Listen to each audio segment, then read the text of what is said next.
Hello friends, for today's video I thought I'd explain some of my future plans. Obviously there's not really a whole lot going on in the gaming world, at least not the kinds of genres I'm interested in. There's lots of things with vague release dates. Obviously I haven't been lucky enough to get a PS5, so that limits what I could do as well. I'm between paychecks. Just Also I'm kind of working on finishing Neo 2 Underworld on PC because I want to try to make a really awesome build with the gear drop quality modifier on the trainer. I'm aiming to get that done today, but I just got off my second job with the kiddies, so I don't know how much stamina I have to do that, but it's going to be a little chronological, semi-chronological thing of what I'll be doing the next few weeks. The big thing is the New Game Plus Expo is on the 4th, which is Thursday, so I will be checking that out. I believe it is at uh, looks like they're starting at 9 a.m. There's a couple things I'm interested in here. Inti creates. They haven't said anything about Gunvolt 3 in several months. I think it was like the summer, beginning of the summer, or like late spring is when they announced that game, and there hasn't been anything about it. There's a chance it might actually get shadow dropped next month, so I'm looking forward to that. They've been pretty quiet for a while. They tend to have pretty modest budgets for their games, and they don't overmarket them. Curse of the Moon 2 was pretty much shadow dropped. It came out a couple days after New Game Plus Expo, so there's a chance that that will happen here. Blaster Master Zero 2 was also shadow dropped at a Nintendo Direct, I believe at the beginning of last year.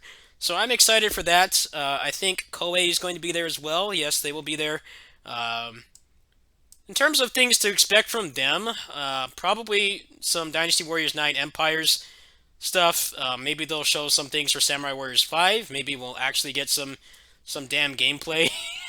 It's like I'm like cautiously optimistic about that game, but when they don't show any gameplay, it's hard for me to really get too excited. I mean, obviously I'd rather prefer Basara, but Muso has been in a pretty sorry state lately. That's why I haven't been playing Muso games. I know um, lately it hasn't been as much of an issue. I definitely have worked pretty hard to remove a lot of the typecasting around me just playing Muso games. I pretty much will play anything with good melee combat like Neo or Assault Spy or action roguelikes and stuff. And I also I like platformers and shmups. So I haven't had a shortage of things to play. I've got a little bit of a mini backlog right now of two games that I need to get going on. So hopefully after this, maybe there'll be some things to come after March. But this is kind of what I'm working with right now. Um, Arc System Works. I don't really know what they could have here. I'm interested in DNF Duel because I used to be a DFO junkie when that game still felt like a beat 'em up. It sure as hell doesn't now. But we might get some info on that. I don't really think there's going to be much on Strive because that game is about 2 months away. They might have something about that there. I actually didn't get around to playing the beta. I'm not entirely sure how much I like it.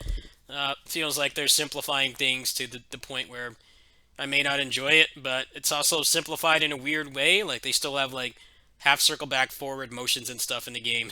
It's like I don't understand what it is they're trying to do, but I mean, don't really take my opinion for word because I haven't really played it. I did play the first beta. That was a couple months ago. I did play that. That was like late last year. I didn't particularly like it that much. The fact that it's got rollback netcode, I mean, it helps, but uh, netcode isn't everything that's needed in a an online fighting game in the post-pandemic era. It definitely needs to still be fun. So I might check out that game. We'll see what the budget's like. For me, I'm kind of like holding out for the second stimulus. I'm hoping that I can get a PS5. That would be pretty big future proofing for the channel. Luckily, I already have an RTX card, so I should be able to get by with that probably for at least the next year. I don't really play that many high fidelity games. Most of the stuff I play runs completely fine, especially since I've got an i7 9700K. So that does a lot of the processing power itself. But you know how Japan is with PlayStation games. A lot of their games are exclusive, or they take forever to get ported, or they have bad ports. It would be good to have a PS5. Um, I haven't really wanted to do a fundraiser because A, it's a lot of money. Last time I did it, I did raise about half, but I wasn't able to raise the rest of the money, and I feel like it would have just sat in my PayPal. Also, I have a lot of automatic payments. I have Twitch Turbo, my Twitch subscriptions, Humble Choice, and stuff. I think it would have just it would have just evaporated slowly, even if I didn't touch the money myself. I'm kind of banking on the second stimulus to try to get one. I'm sure everybody else has got that plan too, but it does seem to be getting slowly, progressively easier to get them. So we'll see what happens there. Graphics cards are a hot mess right now. I think it's actually easier to get a new console than it is to get one of the 30 series graphics cards, or 3000 series graphics cards. It would be nice to get that done too, and just have future-proof content creation, especially since I got a friend of mine sent me some money for Christmas, so I got an Elgato HD60S Plus. So console capture is pretty much up to date. It's just needing a PS5 and then a new graphics card at some point. In terms of what else they have here, Axis might have something. Natsume actually might show something about the Pocky and Rocky reboot, reboot slash remake, whatever you want to call it. Similarly to what they did with Ninja Warriors once again, which, as you know, as I've talked about before, I actually grew up with that game as a kid. A lot of people that discovered Ninja Warriors when it, when emulation started coming around in like the late 90s, early 2000s is when um, home computers at the time could emulate the SNES pretty decently. A lot of people discovered it in that era. I actually grew up with that game, and they're pretty much going to be doing the same thing with Pocky and Rocky. I think Ninja Warriors, once again, it was a very safe remake. They didn't really mess with the core gameplay mechanics that much. They did add like new moves and a juggle system, but they didn't turn it into like a stylish action game. It's still a beat 'em up in its own right.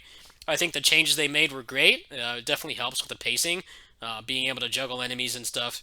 I feel like they could have added more moves, but I'm excited for more of that. They actually have talked about how the original teams for those games, Wild Guns and Pocky and Rocky Ninja Warriors, those are pretty much all made by the same general group of people. They're all getting on in years, and they wanted to really, bring those games to a new audience, and then also appease the old farts like me that are in their early mid 30s that actually grew up with those games as kids and stuff. So that's all I'm really looking for from them.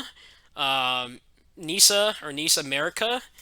Only thing I'd really be looking for from them would be a date for East 9 on PC. The PS4 version of East 9 has actually been making me feel a little bit nauseous with the constant frame drops. If I did manage to get a PS5 next month or whenever the hell they give us the second stimulus, then that would fix it by proxy. But that's the only thing I'm really interested from them, unless they manage to shadow drop an Assault Spy port on Switch, which would be nice. Anyway, that's going to be on Thursday, so if you guys are interested in the future of niche, somewhat weeby games that I may or may not be playing on the channel, go ahead and come by on Thursday. I'll be making another video about this to remind people, probably on Wednesday or Thursday morning. I'll let you guys know. So next up is East 9. I started this game. I got a couple hours into it, and then I just got sidetracked with a bunch of other stuff. Also, the fact that it's not on PC makes things harder for me because I can't play it via Steam Link at my second job, and also I've been busy making videos for Neo 2 and stuff. I wanted to get to this in March. I don't think it will take that long to finish. I hear it actually has pretty bad replay value. There's no like endgame dungeon or anything. It seems like unless you care about achievements, it's pretty much going to be a one and done game. So I don't think it will take that long. If I put pretty significant focus on this for maybe a week or two, I should be able to finish it.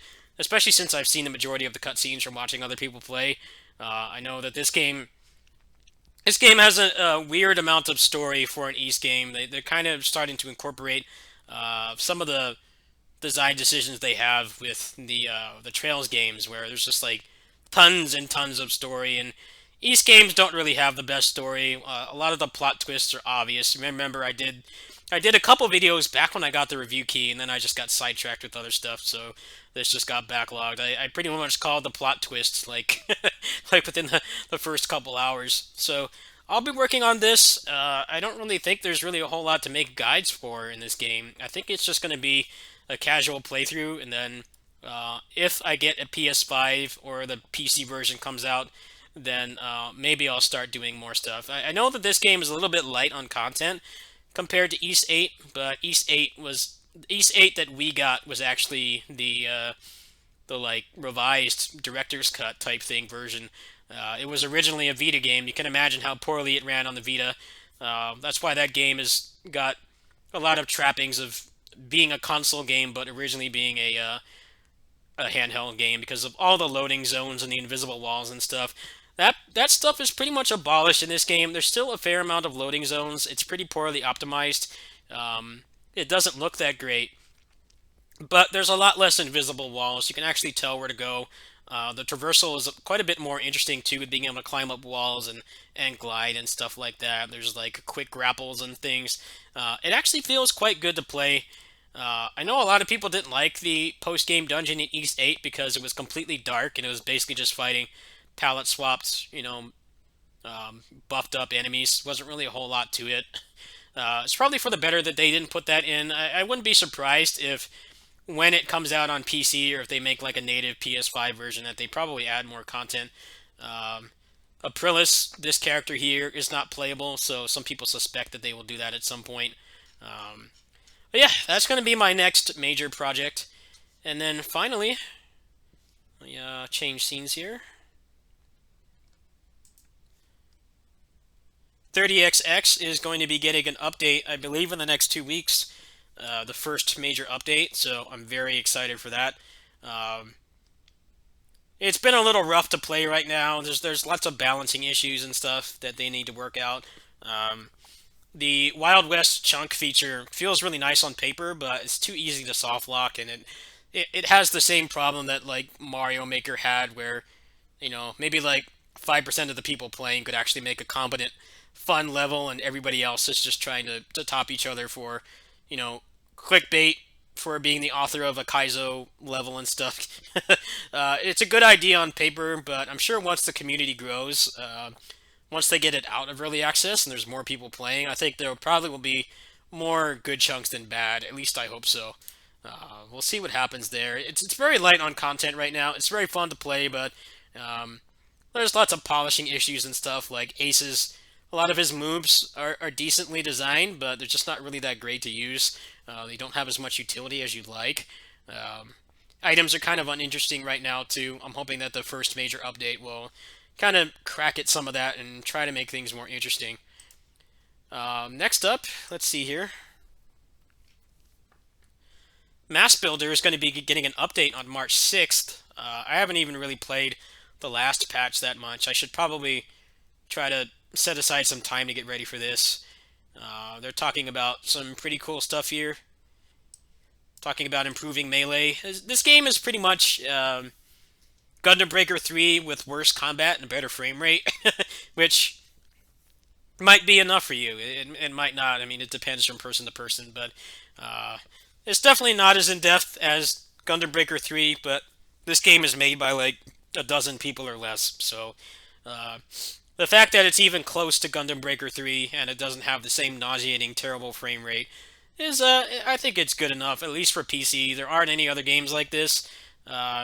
These guys handle early access quite well. I'm actually impressed that, they don't have an update schedule. They update when they feel that they're ready to push another large incremental update to the game, but they update you every week with, whatever they're working on. Like sometimes it's just a new animation, sometimes it's a whole new mode. I think these guys do a damn good job, and I think it deserves to be rewarded. I paid for this game myself. I did not get a review key for it, so maybe when Point 6 comes out, I'll probably check this out and do a little bit of a refresher course on this. Also, I received a review key for Foregone. which looks a lot like Dead Cells. It's somewhat more responsive. It's also not a roguelike. It also has more interesting gear than Dead Cells does. I haven't gotten around to playing it that much. I did buy my own copy on the Switch, but it runs at a pretty bad uncapped frame rate. I was feeling really nauseous playing it, so I just contacted them, and they were nice enough to send me a key for the PC version for free. This comes out today on the 1st.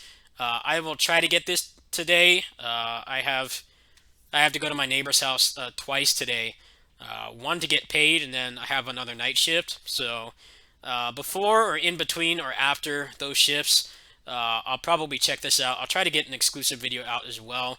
I didn't have time to do it today, but this game's been out for a while on the Epic Game Store. It's also been on the Switch for several months too, so I don't think I need to rush this too much. I'd like to get a decent overview out for it, but I haven't played it enough quite yet, so I will get around to that when I can. In terms of the wish list, I know this is a lot of information to digest, but I don't do these videos that often anymore. I only do them every couple months. I figured I'd just tell people everything I'll be working on. Um, in terms of things for the release date, Helvetii is getting closer to release, I think. Character action roguelike sounds perfect for me. Um, I know this game had some publishing issues, but seems like they worked that out now. So whenever this comes out, I'll be playing this. I haven't really kept tabs with their Twitter, so I don't know how close it is to being done, but apparently it's supposed to be out this year, I think. Uh, Dragon Blazers, nice little small game that I'm really interested in playing because I'm an old fart. I like 2D pixel art platformers and stuff. I know they're not the majority of what people want to watch on here, but I like them, so I play them anyway. um, I don't know if this is still coming out in 2021, is it? I think it got pushed back from 2020 to 2021. I've been really looking forward to this game for a while. This looks like my kind of game. Kick-ass pixel art, good music, responsive gameplay. I'm definitely looking forward to this. No release date yet. Uh, Rangok Skies. Actually, this does have a release date. This looks like a really good shmup. Really, really clean pixel art stuff. I need to play the demo for this at some point. Maybe next time I do a casual gaming stream, I'll look into this. I'll try to apply for a key for this actually. They might give me one. And I think that's basically it. Besides that, there's not really a whole lot else going on at the moment. Um, everything's gotten pushed back because of the pandemic. I feel like there's going to be a ridiculous amount of games coming out, and a lot of them don't have concrete release dates right now. I'm hoping that from the New Game Plus Expo, we'll get some information on things that are coming out. Samurai Warriors 5 is in June, I believe, and then I think there was some other stuff coming out in June as well. So I'm kind of just biding my time. Kingdom Hearts 3 is actually coming out on the Epic Game Store, I believe, at the end of next month. So, actually, the end of March, actually. By the time you guys see this, it's going to be March. I should stop saying that, but I might check that out. I've heard some people say that that would be a good game for mods and stuff. I didn't really play the PS4 version more than like an hour because the frame rate was making me feel unwell. I might go ahead and grab that, but they're doing a Switch tax on PC. They're charging like $60 for it, so I'll have to see if I want to do that. I don't really think it would be something worth watching me play, but I think it would be nice to have it just for mods and stuff. Um, Kingdom Hearts community has done a lot of things for those games. I know that Kingdom Hearts 1 and 2 have like full randomizers now. People have made like complete new characters and stuff. They've added like dash canceling and things. Those people are just as passionate as the DMC community. It's just they have to work even harder because none of the games have been on PC until now, so they're stuck with like 30 FPS for the randomizers and stuff, which isn't anywhere near as good as the console, the PS4 versions with 60 FPS and stuff. And it's a lot harder to code when the games aren't on a native engine and stuff. So that's going to be pretty exciting. I might add that to the lineup. This month is looking pretty barren. It's pretty much all going to hinge on New Game Plus Expo. If Inti Creates or Natsume drop info on Gunvolt 3 or the Pocky and Rocky remake, and then Koei Tecmo says something about what's it called, Dynasty Warriors 9 Empires, which I'm not terribly interested in, but if they manage to improve the combat and declone characters, and the declone characters have movesets on par with the DLC weapons, which had a lot more going on than the base game weapons, I might add that to the lineup. Also, Ninja Gaiden Collection is coming out in June as well, so June is going to be Samurai Warriors 5 and the Ninja Gaiden Collection. Um, Actually, Samurai Warriors is July for the global version. Like I said, a little closer to release, maybe in June, I might look into doing a donation drive to get the console version for Samurai Warriors 5 so you guys can get the hot overview and above average gameplay so that you guys can make a more educated purchasing decision. But it's too early to worry about that right now. It's still like over three months away. So we'll get to that when we can. Other than that, Godfall did get an update. I heard the game is marginally better than it was. I might go back to this at some point, but the other things I mentioned today in my backlog, those come first. Godfall is taking a really long time to get updates out. And then PSO2. Sometime in the near future, we're going to be hearing about New Genesis, which is why I started over on the global version. Um, we don't know if the Japanese version is going to be able to be translated, so I wanted to make sure I got a little bit of a head start in case I do like New Genesis. They haven't shown a lot about the movesets yet, but pretty much all the weapons from the original game have been data mined for New Genesis. So the only thing that really turns me off about it is the instanced open world. It seems like they're making it so you can get around it quickly, but I definitely like how fast-paced the original game is. It doesn't waste your time. You don't spend a lot of time running around and nothing. But they did say that there's like instance quests and there's like shrines or whatever, kind of like how they have them in Breath of the Wild, where like everything is a seamless open world, but then you can load into instances and fight stuff. So who knows? Maybe I'll spend a lot of my time in there. I did not play either of the betas. There was one recently, and then there was one before that. So I can't really pass judgment off other people playing it. I think I need to try it out myself. So I'll be playing this. I'm kind of low on hard drive space right now. Maybe when I get paid from kitty sitting and Patreon and ad revenue, I'm gonna try to get another hard drive because right now I'm very strapped for hard drive space. I'm kind of hanging on with what I have right now. Obviously, it's a real bad time to upgrade PCs at the moment. I can't front people or fault people for wanting to get a PS5. It's a hell of a lot easier than trying to build a gaming PC right now. I'm lucky that I did this pretty major upgrade pretty much right around when the pandemic started, so I was able to dodge all that. But I am running low on hard drive space. Luckily, hard drives have not been inflated. They're pretty much the same price, so I'm gonna look into that soon. If people want to support my upgrades, be it the PS quintuple or the hard drive or whatever. My link's in the description. We will worry about Samurai Warriors 5 probably in June. It's really only going to be like about 2 weeks between then and when, if they give me the review key when I get the PC version. So it would be nice, but it's going to depend on how it runs on base PS4 or if I have a PS5. Obviously, we have a lot of uncertainty in our real life right now, but in the gaming world, there's a lot of uncertainty too. Like, how am I going to get the new console? How am I going to upgrade a gaming PC? How am I going to build a gaming PC? When are parts going to be available? There've already been a number of articles saying that the semiconductor shortage is going to continue until next year. So hopefully, within the next few months at least, maybe most of the demand will be gone.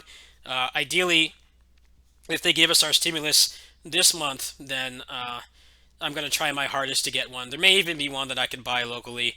I'll have to do some research and stuff. But yeah, that's basically what I'm going to be working on. It's going to be East 9, Foregone, finishing up Neo 2 on PC, and then checking out the New Game Plus Expo. And then there's a couple other assorted things like DMC5 mods. I wanted to do a Legendary Dark Knight playthrough. I did a little bit of that last night. I kind of don't want to start it right now because I want to work on the backlog stuff, but that should be coming sometime this month as well. Thanks for watching. Also, if you want to help me, links in the description. Peace.